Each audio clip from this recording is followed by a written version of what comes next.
So I'm standing out here with Justin, and we are at Blooming Junction. And Justin, you know, people love having healthy snacks. And when you're a gardener and you love vegetables, you can do a lot of different chips out of vegetables, but just jump me into beginning this, because how do you want to start and talk about how you make these chips? Yeah, let's run through an example of making chips out of sweet potatoes. So we're going to use a white sweet potato here for this recipe, medium large size. And the first thing we need to do is get an even thin slice. And I have a very sharp chef knife, which I really enjoy using. Okay. But one of the best tools to use for this is a mandolin, because it will help get a more even slice, and that way your chips will end up crisping up at roughly the same time. And so you really did, you peeled it off first, and then you, because your skill, can do it that way, but your goal is to make them as very similar as you can. Yep, as very similar and as thin. We're looking for like a 1/16 of an inch here. You want it as thin as you can get it without being so paper thin that you can see through it very easily. But that's kind of an ideal size and shape right there. And then for roughly a medium large size sweet potato, we're going to want to use 1 tablespoon. I like to use coconut oil, but you can also use olive oil for this, and 1/4 teaspoon of salt. So then we mix this up here, and at this point you can really add any other flavorings you like as well. Define that to me. What do you mean by flavor? Yeah, so any kind of spices. You can make them spicy with some cayenne or chili powder. Okay. You could do wasabi, you could do curry, cumin. Sort of the possibilities are endless for spice flavors. And roughly 1/4 teaspoon of salt. And so you're just kind of coating them in that bowl. Yep, that's exactly right. And then, you know, you get a lot of these that stick together. So you really try to peel them all apart and make sure that they all get really coated well with the oil here. And at this point, we line them on. I like to use foil because I do a number of batches in a row so I can keep reusing it, but parchment paper works. Okay. You can generally get about 3 batches out of parchment paper. So we'll fill our sheet up, and so while we're preparing our sweet potato, we would have preheated our oven to 300 degrees. Okay. And now at this point, we fill our sheet up. It's ready to go in the oven. 15 minutes. Really? That's we pull it out, and then we want to rotate.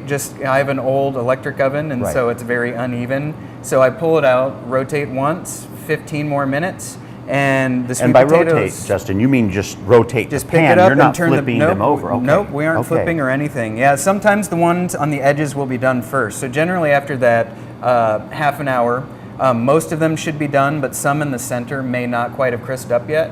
So at that point, you would put it back in for usually 5 more minutes, but up to an additional 15. Just kind of checking periodically. And then to you, done is this bowl, right? These are done. That's correct. Yep, so you're going to see a little brown crispiness around the edge there. And they will crisp up further after they cool. Okay. So you should always keep that in mind. You know, you want them to be a little bit firm, but in some spots they can still be just a little soft, and that'll still crisp up as they cool down. Now, these are a less moisture kind of edible thing, but I see over there zucchini, and is that beets? Yep. Those are higher moisture content. Is that different? Yes, very different. So, well, same general idea, but what we're going to do is after we slice our beets really thinly, before we add the oil, we're going to salt them, and that's going to help them to sweat out some of the excess moisture. Then we'll line them all out flat on a paper towel or a kitchen towel and put a book or something on top of them to help draw some of that excess moisture out. Then we'll toss them in the bowl and do the exact same thing that we did here with the sweet potatoes, with the only difference being instead of a total of 30 minutes, we're going to need a total of 45 minutes. Because it just takes longer for them to dry out. And I also, you know, like to keep spinning the tray every 15 minutes. So and then of course, I've done kale chips. I love them, so we can follow similar processes, right? Even with kale? Absolutely. Kale is even easier, you know. And with this one, some people like to chop it, but you know, they even make a tool which is like a little hole like this that you can just rip your kale right through. So you can do that, but then you know, you can even just tear it right off and into 2 or 3 inch pieces. And then for one large bunch of kale like this, I would use just a little more, maybe like 1.5 to 2 tablespoons of oil.